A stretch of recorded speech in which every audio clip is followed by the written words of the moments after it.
말씀 보시겠습니다. 오늘 본문 말씀은 신약성경 고린도후서 말씀입니다. 고린도후서 2장 12절로 17절까지 말씀. 신약성경 고린도후서 2장 12절로 17절까지 말씀 제가 봉독해 드리겠습니다. 신약성경 고린도후서 2장입니다.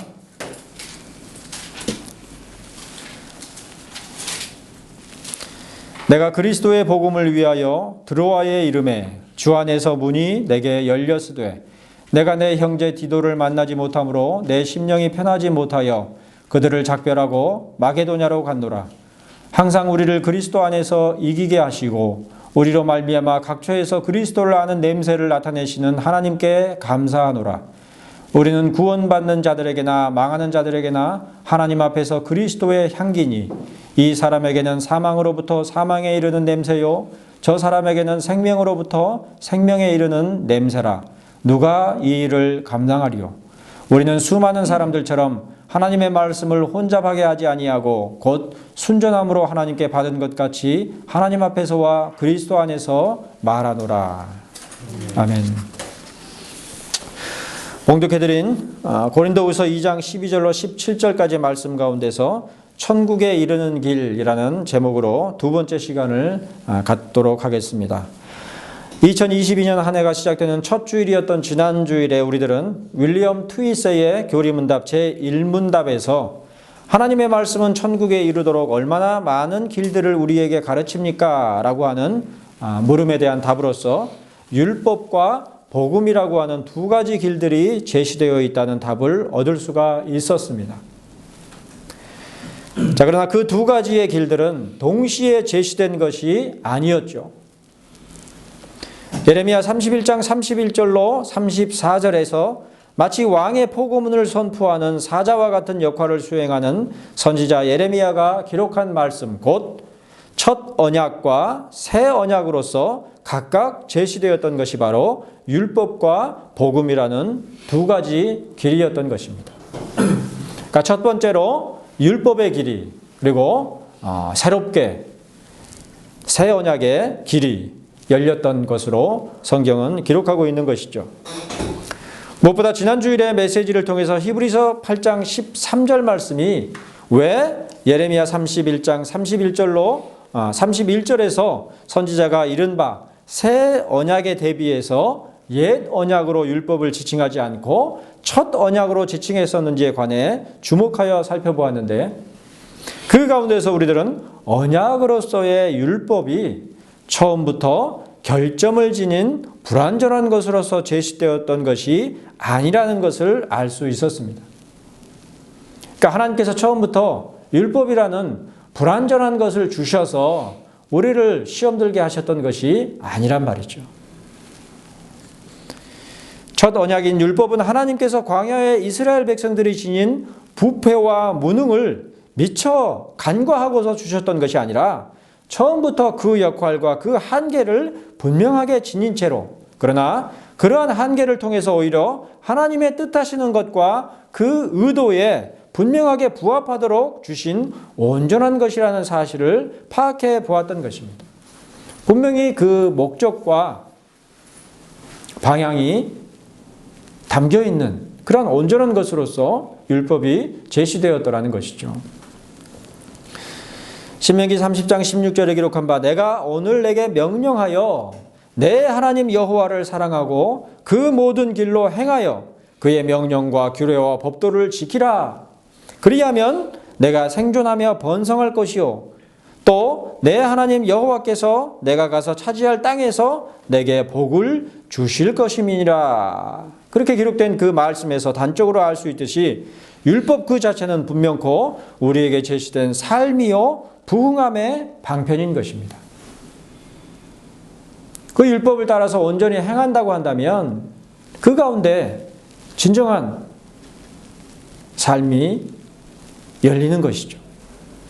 그러므로 에스겔 선지자의 입을 통하여 여호와 하나님께서는 이르시기를 내가 그들을 애굽 땅에서 나와서 광야에 이르게 하고 사람이 준행하면 그로 말미암아 삶을 얻을 내 율례를 주며 내 규례를 알게 하였고 또 내가 그들을 거룩하게 하는 여호와인 줄 알게 하려고 내 안식일을 주어 그들과 나 사이에 표징을 삼았노라. 이렇게 말씀하셨던 것이죠.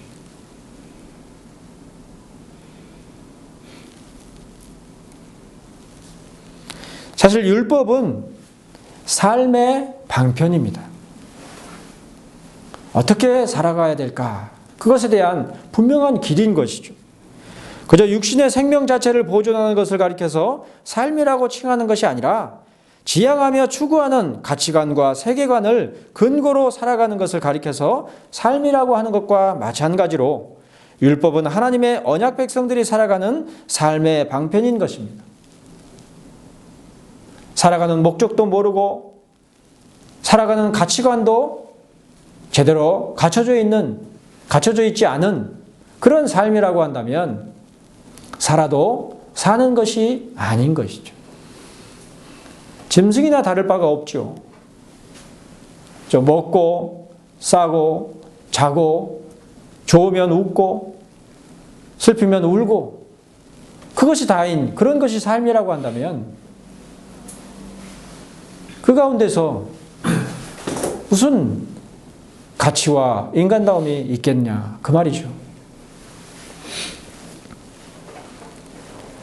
율법은 마치 판사나 검사 그리고 변호사와 같은 법조인들이 살아가는 방편인 법전인 것과 마찬가지로 또한 목사나 신학교의 박사들이 살아가는 방편이 성경과 신학서적인 것처럼 광야에서 하나님의 언약 백성으로 살아가던 이스라엘 족속들에게 제시된 삶의 방편이 바로 율법이었던 것입니다.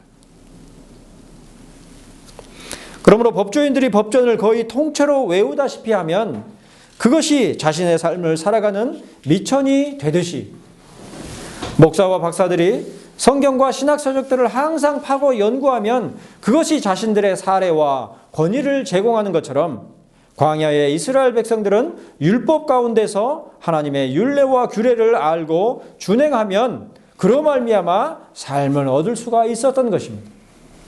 그것이 삶이란 말입니다.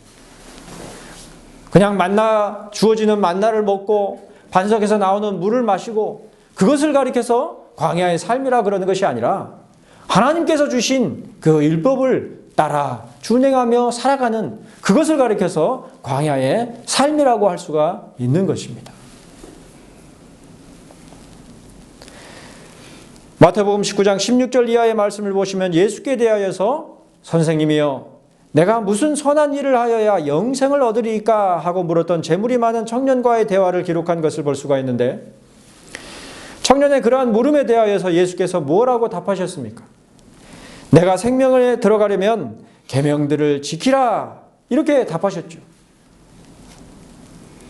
광야에서 모세를 통해 율법을 주셔서 언약 백성을 삼으신 여호와 하나님께서 말씀하신 것과 동일하게 예수께서도 율법의 계명들을 지키는 가운데 생명, 곧 영생에 이를 수 있음을 말씀하신 것입니다.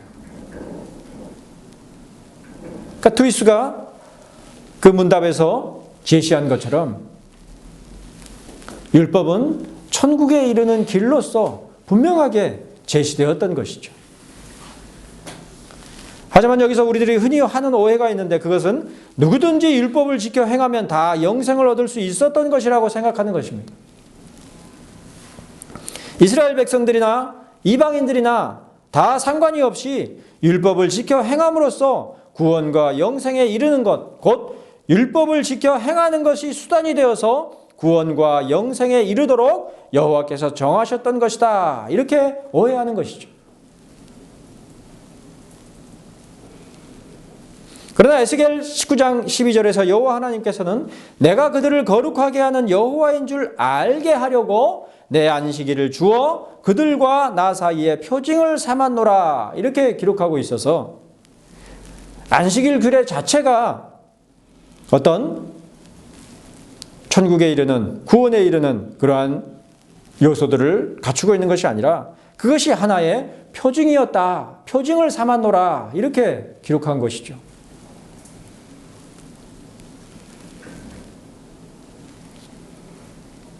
그러므로 마태복음 19장에서 내가 무슨 선한 일을 하여야 영생을 얻으리까 하고 물은 재물이 많은 청년에게 예수께서는 내가 생명에 들어가려면 계명들을 지키라 이렇게 말씀하시기에 앞서서 이르시기를 어찌하여 선한 일을 내게 묻느냐? 선한 이는 오직 한 분이시라고 말씀하셨던 것이죠. 한마디로 온갖 좋은 은사와 온전한 선물이 다 위로부터 빛들의 아버지께로부터 내려오는 것을 떠올릴 수 있도록 예수께서 답변하셨던 것입니다. 하나님과 별도로 선이라는 것이 있는 것이 아니라 하나님이 선이시란 말이에요. 하나님과 별도로 복이 있는 것이 아니라 하나님 자신이 복이란 말이에요.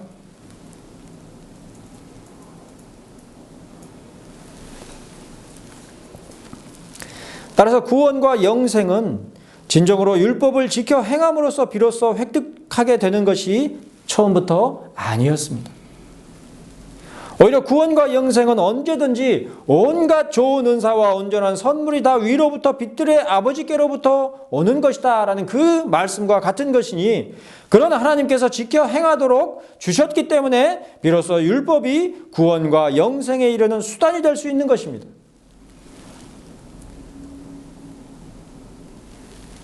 바로 이 사실을 정확히 분별할 수 있어야만 하는 것이죠. 그렇지 않으면 구약시대의 이스라엘 백성들은 율법을 지켜 행함으로 비로소 구원에 이를 수 있었던 것이다 라고 하는 불완전하고 오류에 빠진 그러한 결론에 이르기가 쉬운 것입니다. 실제로 많이들 그렇게 가르치죠.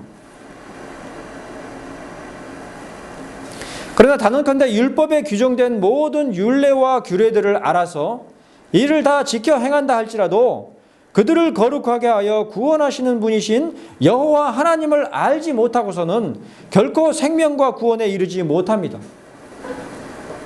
오히려 그들을 거룩하게 하시는 여호와 하나님을 알기 전까지는 누구도 율법 가운데서 하나님의 율례와 규례를 알지 못하며 더욱 그것을 거룩하게 지켜 행할 수도 없는 것입니다.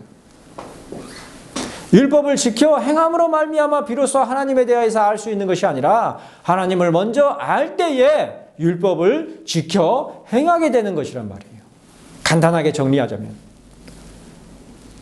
그러므로 온갖 좋은 은사와 온전한 선물이 다 위로부터 빛들의 아버지께로부터 오는 것이 분명한 것이죠. 모든 좋은 것들, 모든 선한 것들이 다 하나님으로부터 말미암아 우리에게 공급되는 것이란 말이에요. 우리만 그렇게 알지 못할 뿐이지, 깨닫지 못할 뿐인 것이죠. 심지어 불신자들도 그 호흡하는 것, 그 살아가는 것 자체가 누구로 말미암아서입니까? 자신이 그 생명을 취했나요? 아니죠. 하나님께서 주시고 하나님께서 유지하도록 하시는 것이죠. 그러므로 호세아 6장은 기록하기를 오라 우리가 여호와께로 돌아가자. 여호와께서 우리를 찢으셨으나 도로 낫게 하실 것이요 우리를 치셨으나 싸매어 주실 것임이라. 여호와께서 이틀 후에 우리를 살리시며 셋째 날에 우리를 일으키시리니 우리가 그의 앞에서 살리라 그랬고, 특별히 3절에 기록하기를 그러므로 우리가 여호와를 알자, 힘써 여호와를 알자. 그의 나타나심은 새벽빛같이 어김없나니 비와 같이 땅을 적시는 늦은 비와 같이 우리에게 임하시리라. 그렇게 기록됐던 것이죠. 모든 소망이 어디에 있는 것입니까? 하나님께 있는 것이죠. 율법을 지켜 행하는 그 자체가 최종적인 소망의 근거인 것이 아니라 하나님께 있는 것이란 말이에요.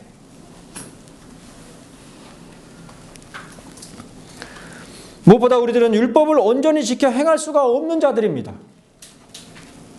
우리가 율법을 지켜 행함으로 여호와 하나님을 깨달으며 거룩하게 되는 것이 아니라 오히려 먼저 여호와 하나님을 알고서 그가 명하신 율법의 율례와 규례들을 알며 준행할 수 있는 것임에 분명하지만 정작 우리들은 율법을 지켜 행하지 못하는 가운데서 여호와 하나님을 알지 못하는 사실을 입증할 뿐인 것입니다.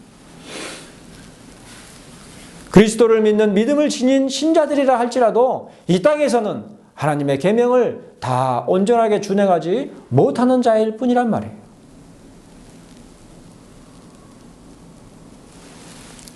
사실 부부 사이에서는 몸 어디에 무슨 점이 있는지까지도 다 알 만큼 그야말로 서로 간에 알 것 다 아는 것 같을지라도 진정으로 상대방이 어떤 사람인지는 죽을 때까지 온전히 알 수가 없지요. 그 사람이 어떤 사람인지는 죽을 때까지도 완전하게 파악할 수 없단 말이에요. 야, 이 사람이 이런 사람이었구나. 그렇게 생각할 때가 있게 되는 것이죠. 살아가다 보면. 그와 마찬가지로 하나님이야말로 한순간의 종교적 경험이나 일평생의 신앙의 수련에도 불구하고 결코 다 알 수가 없는 분이십니다.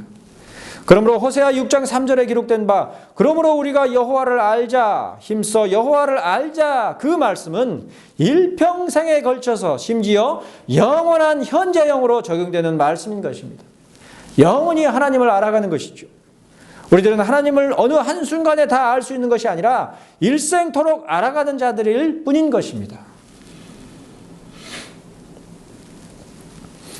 따라서 광야의 이스라엘 백성들도 일생토록 광야에서 순례의 길을 걸으며 여호와 하나님을 알아갔던 것이죠. 온갖 시행착오를 겪고 심지어 하나님 앞에 패역해 가면서까지 그런 것 가운데서 하나님이 어떤 분이신지를 알아가는 그러한 노정이었던 것입니다. 비록 그토록 원하던 젖과 꿀이 흐르는 땅 가나안에 들어가지 못했을지라도 시내산 아래에서 금송아지를 만들고 일생토록 패역하며 목이 굳은 백성들로 살았을지라도 그러나 그들을 찢으셨으나 도로 낫게 하시고 그들을 치셨으나 도로 싸매어 주시는 하나님의 손길 가운데서 미약하게나마 하나님을 알아갔던 것입니다. 그리고 더욱 율법을 지켜 행하지 못하는 그들의 태도와 행적들 가운데서 여전히 그들이 여호와 하나님을 알지 못하고 있다는 사실을 경험하며 입증하는 노정이었지만 그럼에도 불구하고 목마름과 주림 가운데서 생생하게 무엇보다 그들의 조상들도 본 적이 없는 만나를 공급받는 가운데 사람이 떡으로만 사는 것이 아니라 하나님의 입으로 나오는 모든 말씀, 율법을 포함한 구약의 말씀만이 아니라 더욱 신약의 말씀에까지 이르는 그야말로 모든 말씀으로 말미암아 진정으로 사는 것임을 미약하게나마 불평과 원망의 한숨들 가운데서 생생하게 경험했었던 것입니다. 실패를 통해서 알아갔던 것이죠.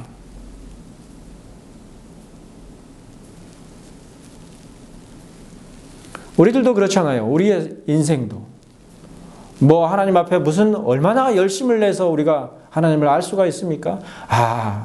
이렇게 해서는 안 되겠구나. 이렇게 하니까 결과가 이렇구나. 내가 이런 하나님 앞에 벌레 같은 자이구나. 그러한 것들을 깨달아가는 과정 가운데서 하나님에 대하여서 조금씩 알 수 있을 뿐인 것이죠. 하나님 앞에서는 모든 인생이 벌레 같은 것이 아니라 그냥 벌레죠. 지금을 살아가는 우리들이야말로 출애굽한 이스라엘 백성들과 마찬가지로 광야의 노정을 걸어가고 있는 것입니다.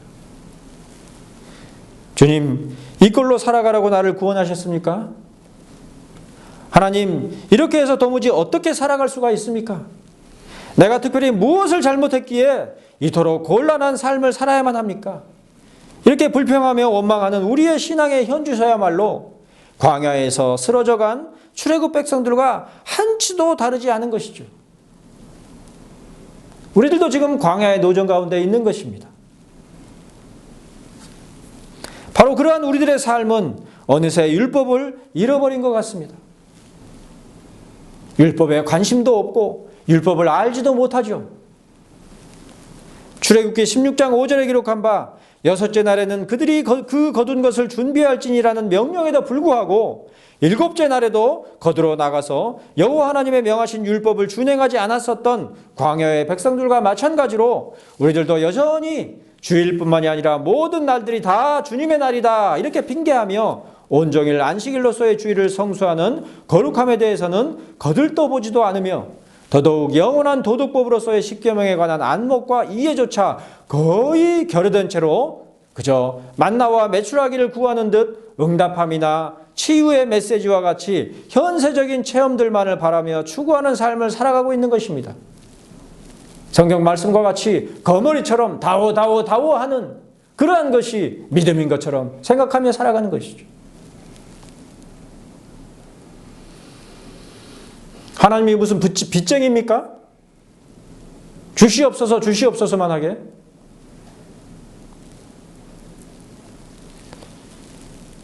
이처럼 지금 우리들의 시대도 많은 신자들이 광야의 이스라엘 백성들과 마찬가지로 순례자의 삶이 아니라 유랑자의 삶을 살아가고 있습니다. 정처를 알 수 없이 떠돌고 있을 뿐이죠. 예수 그리스도의 십자가의 부활을 믿으며 말할지라도 정작 영원한 도덕법으로서 여전히 우리 손에 들려진 계명과 율례들에 대해서는 알지를 못하며 지키지도 않으므로 우리 자신이 실로 하나님을 알지 못하는 사실을 오히려 반증해 보이고 있을 뿐인 것이죠.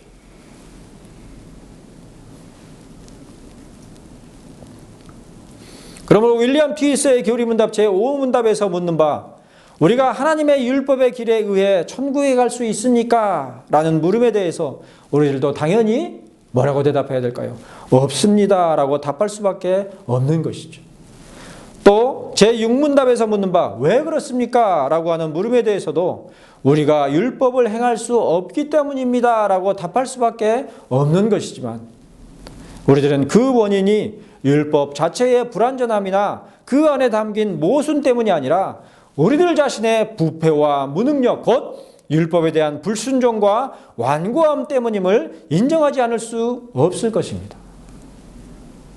율법에 문제가 있는 것이 아니라 우리들 자신에게 문제가 있는 것입니다. 하나님께서는 지금 우리들에게도 사람이 준행하며 그로 말미암아 삶을 얻을 율례를 주시며 그 규례들을 알게 하셨지만 정작 우리들은 그것에 관심을 기울이지 않으며 더욱 그 명하신 바를 지켜 행하려고도 하지를 않는 것이죠. 예수 그리스도를 안다 하면서도 예수 그리스도를 믿는 믿음 가운데서 하나님과 화목되었다 하면서도 하나님께서 우리에게 요구하시는 바가 무엇인지에 대하여서 알지 못하고 관심조차 두지 않은 그런 것을 신앙이라고 생각하는 그런 수준 가운데 있는 것입니다. 패역한 광야의 백성들과 하나도 다르지 않은 것이죠.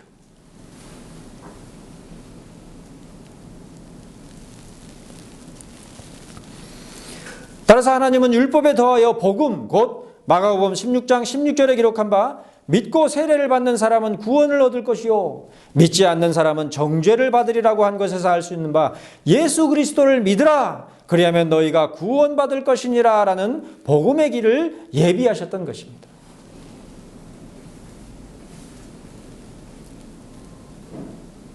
복된 율법을 주셨음에도 불구하고 생명에 이르는 길을 열어주셨음에도 불구하고 그것에 대하여서 무능력한 자들에게 더욱 복음의 길을 주신 것이죠. 성경 말씀대로 은혜 위에 은혜인 것입니다. 은혜에 더해서 은혜를 더 베푸신 것이죠. 앞서 언급했던 호세아 6장 1절로 2절 말씀은 오라 우리가 여호와께로 돌아가자. 여호와께서 우리를 찢으셨으나 도로 낫게 하실 것이요 우리를 치셨으나 싸매어 주실 것임이라.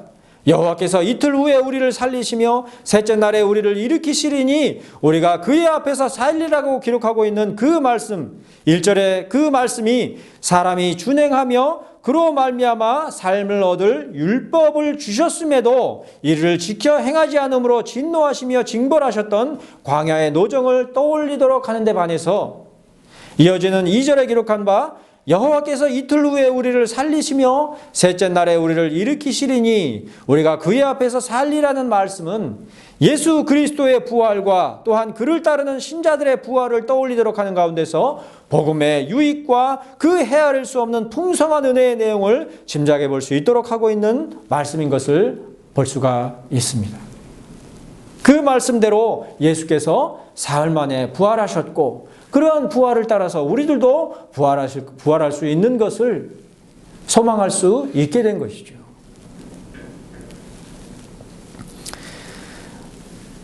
그런데 우리들이 믿음 가운데서 확신하는 바처럼 예수 그리스도께서는 구약 성경 말라기서가 기록된 이후로 약 400년 동안 아무런 계시나 조명하심조차 없었던 중간기 시대를 지나서 호세아 6장 3절에 기록한 바 그의 나타나심은 새벽빛같이 어김없나니 비와 같이 땅을 적시는 늦은 비와 같이 우리에게 임하시리라는 말씀을 따라서 어김없이 이 땅에 오셨습니다.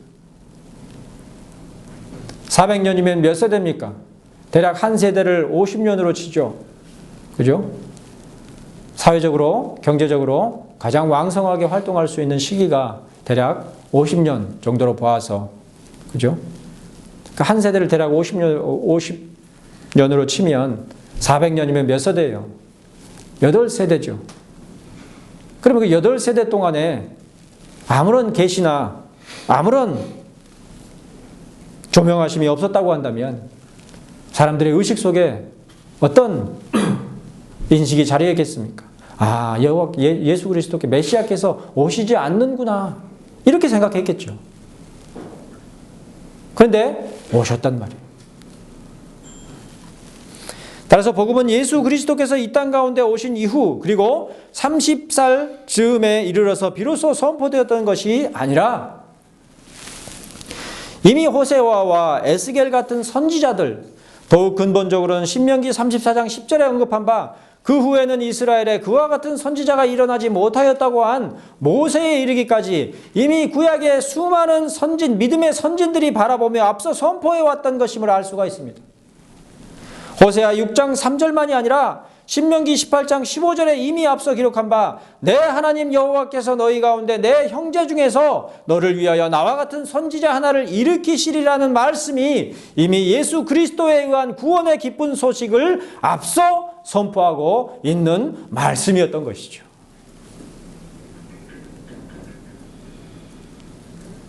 그러니까 구약 시대는 율법의 시대고 신약 시대는 복음의 시대다. 이렇게 말할 수가 없는 것이란 말이에요. 무엇보다 이사야 40장 30절에서 선지자 이사야는 하나님의 이르심에 따라 기록하기를 외치는 자의 소리여 이르되 너희는 광야에서 여호와의 길을 예비하라.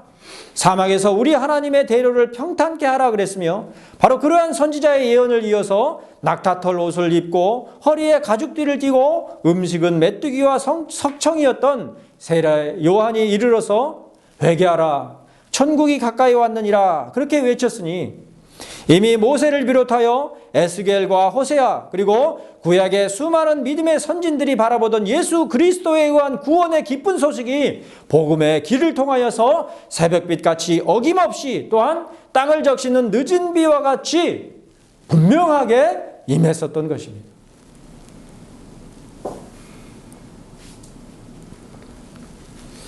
그러면 오늘 메시지의 본문인 고린도후서 2장 12절로 13절 말씀에서 사도는 이르기를 내가 그리스도의 복음을 위하여 드로아의 이름에 주 안에서 문이 내게 열렸으되 내가 내 형제 디도를 만나지 못하므로 내 심령이 편하지 못하여 그들을 작별하고 마게도냐로 갔노라. 이렇게 간단히 노정을 언급한 뒤에 곧장 이르기를 뭐라 그랬어요?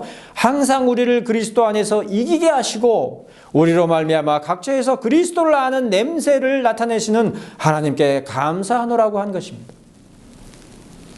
모세와 이사야, 에스겔과 호세아 및 구약의 모든 믿음의 선진들이 바라보고 선포하던 복음의 기쁜 외침이 바로 그리스도를 아는 냄새였으므로 그들과 마찬가지로 이제 예수 그리스도께서 새벽빛같이 어김없이 또한 땅을 적시는 늦은 비와 같이 이르셨던 것을 각처에서 냄새와 같이 나타내었던 것이죠.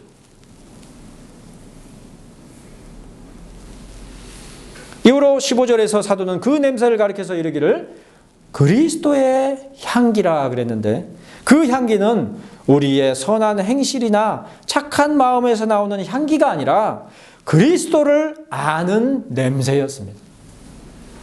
진리의 향기죠.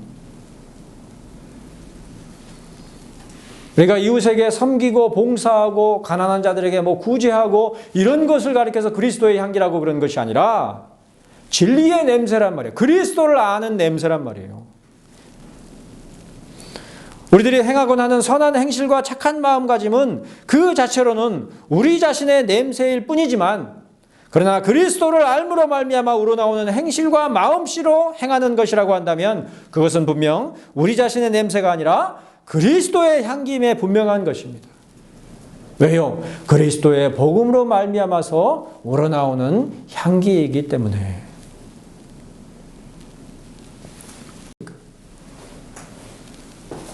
오히려 퀴퀴하고 누추한 냄새만이 그의 몸에 가득했을 테지요. 어쩌면 노숙자들에게서 맡을 수 있는 그런 냄새가 세례 요한에게서 풍겼을 수도 있겠지요. 광야의 바람과 먼지 그리고 땀과 오래도록 찌든 냄새가 가득할 뿐이었을지 모르겠습니다.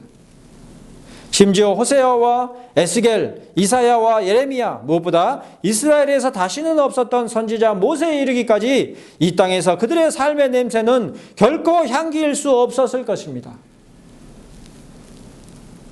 땀에 쩔어 있고 눈물에 쩔어 있고 세상살이에 지친 그런 푸념들이 가득 담긴 그런 냄새들이었겠죠. 하지만 그럼에도 불구하고 그들의 삶은 마치 향기와도 같았으니 그것은 그들의 온유하고 숭고하며 거룩한 삶과 행실로 말미암는 냄새가 아니라 그리스도를 아는 것으로 말미암아 선포되는 예언들에서 나는 향기였습니다. 마치 광야와도 같은 이 땅에서 여호와의 길을 예비하며 또한 사막과 다를 것이 없는 황량한 이 땅의 삶에서 우리 하나님의 대로를 평탄케 하던 그들의 선포와 외침이야말로 바람결에 멀리에까지 풍기는 향기였으니 그것은 바로 그리스도를 아는 향기임에 분명했었던 것입니다.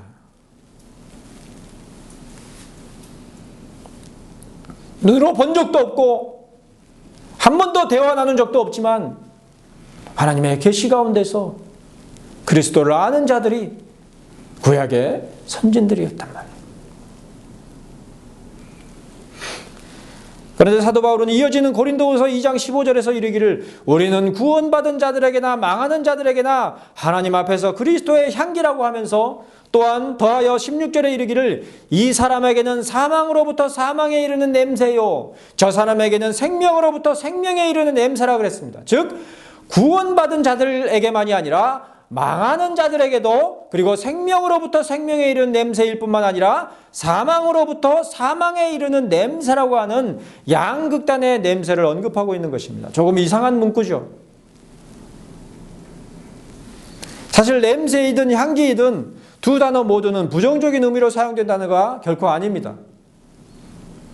망할 자들에게는 냄새를 풍겼던 것이고 생명에 이를 자들에게 향기였다 이렇게 말할 수 없단 말이에요.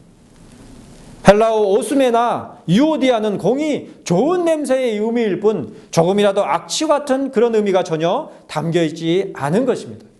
그런즉 이 사람에게는 사망으로부터 사망에 이르는 냄새요 저 사람에게는 생명으로부터 생명에 이르는 냄새라고 표현한 것은 사망과 생명이라는 양극단을 대비하는 의미로서가 아니라 그 모두에 걸쳐서 향기로운 냄새가 되는 것이 바로 그리스도의 향기임을 말하고자 하는 것입니다.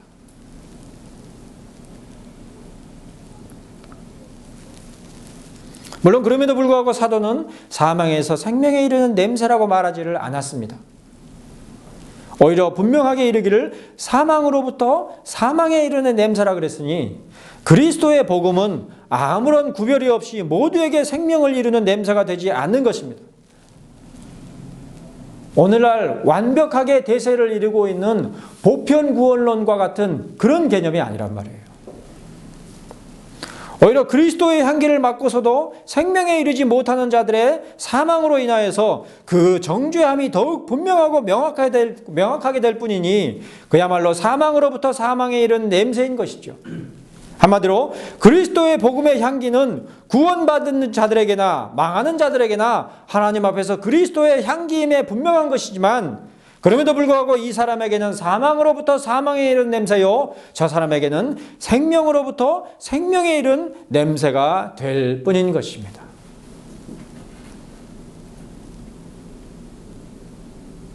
그것이 이중 예정이죠.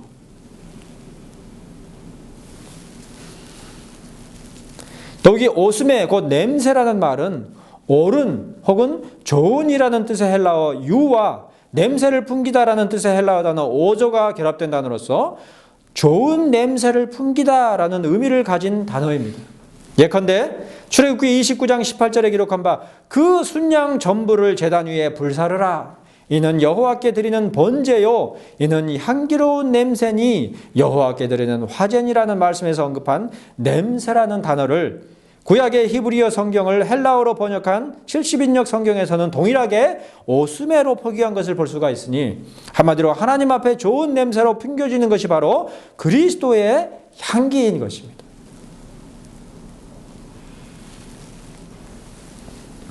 무엇보다 사도는 오늘 메시지의 본문인 14절에서 이르기를 항상 우리를 그리스도 안에서 이기게 하시고 우리로 말미암아 각처에서 그리스도를 아는 냄새를 나타내시는 하나님께 감사하노라 그랬습니다. 그런즉 하나님을 기쁘게 하는 냄새는 복음을 위한 그들의 노정과 수고로 말미암아 풍기는 것이 아니라 분명 그리스도로 인해 풍기는 냄새임을 전제로 항상 우리를 그리스도 안에서 이기게 하시는 것에 감사하고 있는 것이죠. 또한 그들이 드로아와 마게도냐 등 각처에서 풍긴 것은 그들 자신에게서 풍기는 사람의 냄새가 아니라 그리스도를 아는 것으로 말미암는 냄새, 곧 그리스도의 향기임을 분명하게 밝히면서 하나님께 감사했었던 것이죠.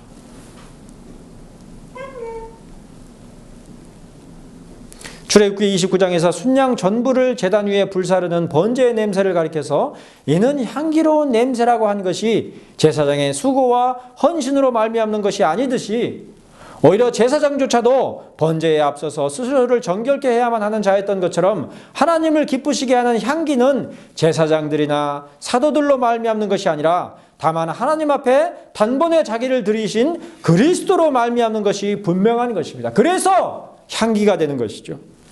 오히려 예수 그리스도에 의한 구원의 기쁜 소식 곧 복음을 들을 때에 이를 듣는 사람들은 의인들이 아니라 죄인들이었으며 심지어 예수 그리스도의 공생애에 앞서서 그의 길을 예비하던 세례 요한이 선포한 소식 또한 천국이 가까이 왔느니라고 한 소식에 앞서서 회개하라는 선포가 있지 않았습니까?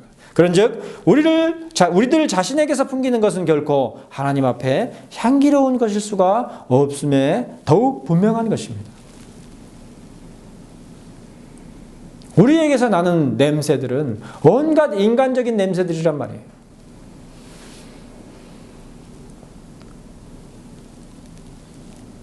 교회로 모여도 뭔가 이익과 계산을 따라서 저 사람과 친해지면 나한테 도움이 될 거야. 그런 계산으로 선한 얼굴을 비치는 그런 게 우리들이 풍기는 냄새란 말이에요.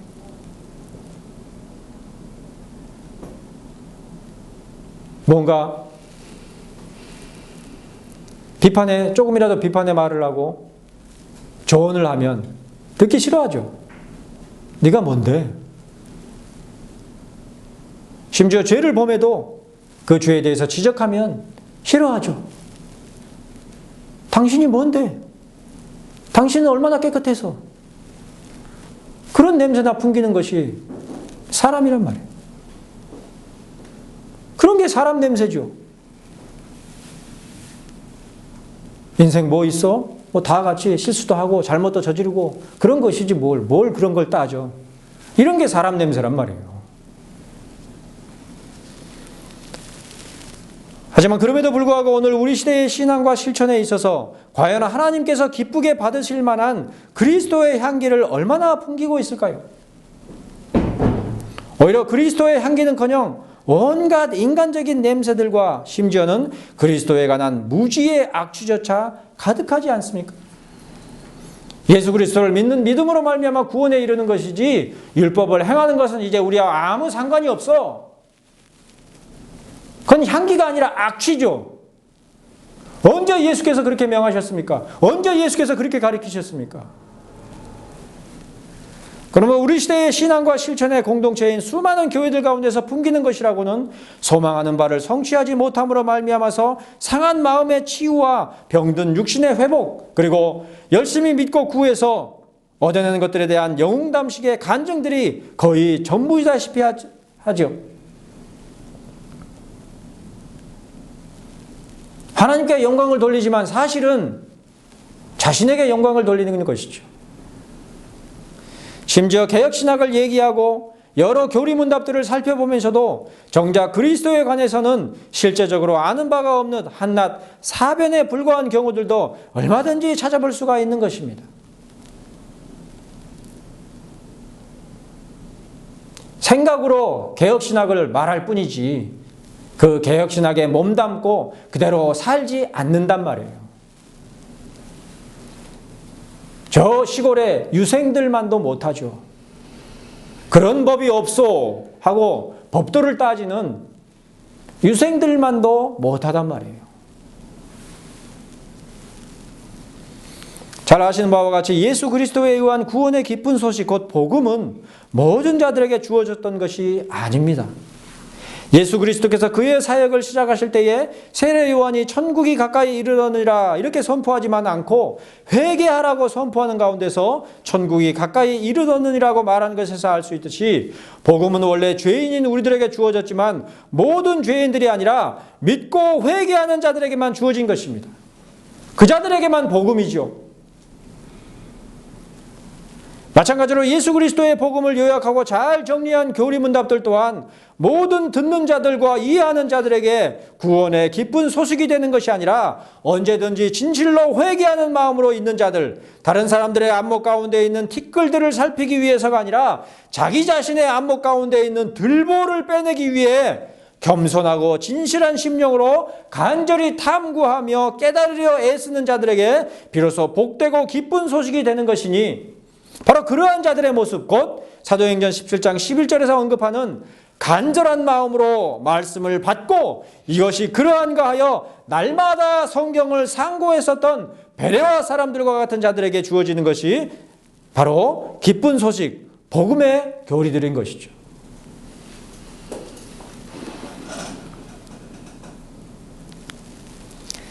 첫 언약, 곧 율법을 통해서 우리들이 얻을 수밖에 없는 결론이 무엇이었습니까?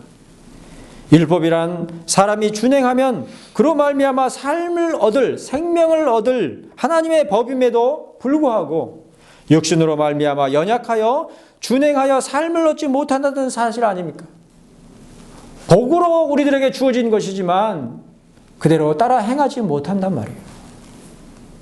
단 한 가지도. 그런데 그 가운데서 예수 그리스도에 의한 구원의 기쁜 소식, 곧 복음을 들은 자들은 더욱 믿고 회개하는 자들, 다른 이들의 눈에 있는 것들을 티끌처럼 여기고 자신의 눈에 있는 것들이야말로 들보임을 직시하여 간절한 마음으로 말씀을 받고 이것이 그러한가 하여 날마다 성경을 상고하는 자들일 것임에 분명한 것입니다. 자기 자신에게 겸손한 자들이죠.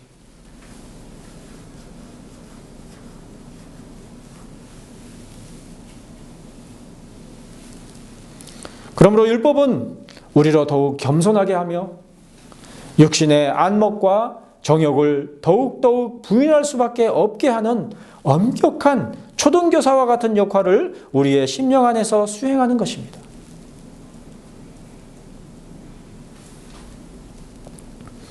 율법으로 다른 이들을 견주어서 헛된 율법주의에 빠지도록 이끄는 것이 아니라 율법으로 말미암아 연약하여 할 수 없는 그것, 곧 죄와 사망의 법에서 해방되도록 하는 것을 예수 그리스도를 보내사 율법의 요구가 이루어지도록 하신 하나님의 은혜가 나에게 베풀어진 것만을 믿음 가운데서 바라보도록 이끄는 것이죠. 그러므로 복음은 기본적으로 개인적인 것입니다. 다른 이들이 아니라 내 안에서 확인할 수밖에 없는 것이 바로 복음의 향, 즉 생명으로부터 생명에 이르는 냄새인 것이죠. 다른 사람의 냄새를 맡으려고 할 것이 아니라 내 속에서 과연 그리스도를 아는 냄새가 있는지를 맡으려고 애써야 하는 것이죠. 끝으로 오늘 메시지에 보면 17절에서 사도가 이르는 바 우리는 수많은 사람들처럼 하나님의 말씀을 혼잡하게 하지 아니하고 곧 순전함으로 하나님께 받은 것 같이 하나님 앞에서와 그리스도 안에서 말하노라고 한 말씀을 주목해 보시기를 바랍니다. 오늘 우리들의 시대에 그야말로 수많은 사람들이 하나님의 말씀을 혼잡하게, 즉 좋은 냄새와 나쁜 냄새를 적당히 섞어서 파는 얄팍한 장사치들과 같이 하지 아니하고 하나님 앞에서와 그리스도 안에서 그야말로 순전함으로 곧 밝은 태양빛 아래 환하게 드러남과 같이 명확하고 분명하게 하나님께 받은 그대로를 전하노라. 이렇게 사도는 말하고 있는 것입니다.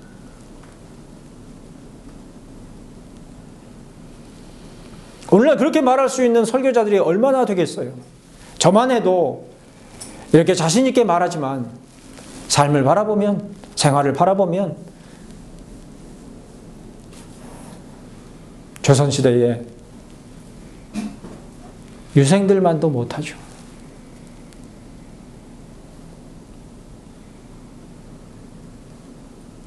그런 법이 없소. 이렇게 말할 수 있는 자가 없단 말이에요. 십계명 가운데 단 하나라도 자신 있게 나는 이것은 그래도 지킵니다. 말할 수 있는 계명이 없단 말이에요. 버러지 같은 것이 아니라 하나님 앞에 버러지죠.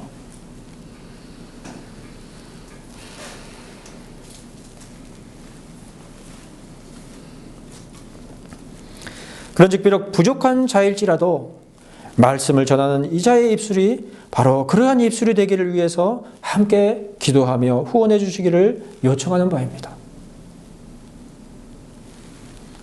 어리석고 게으른 자가 하나님께 받은 말씀들을 충분히 이해하고 풀어내지 못할 것이므로 개혁된 신앙의 선배인 윌리엄 트위스의 교리문답을 기초로 성경 본문들을 다루어서 메시지를 전하는 것이지만, 그러나 사도가 이른 바와 같이 순전함으로 하나님께 받은 것 같이 하나님 앞에서와 그리스도 안에서 전할 수 있기를 바라며 도움을 요청하며, 아울러 간절한 마음으로 말씀을 받고 이것이 그러한가 하여 날마다 성경을 상고하는 자들이 다 되시기를 바라며 축복하면서 오늘 주일 예배의 메시지를 모두 마치는 바입니다.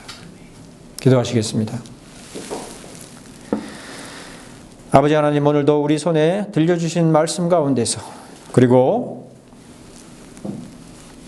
큰 믿음의 선배를 통하여서 우리에게 주시는 바 경건과 유익이 많사오니 그로 인하여서 감사하옵고 그 앞에 부진한 것에 대하여서 진실로 회개하오니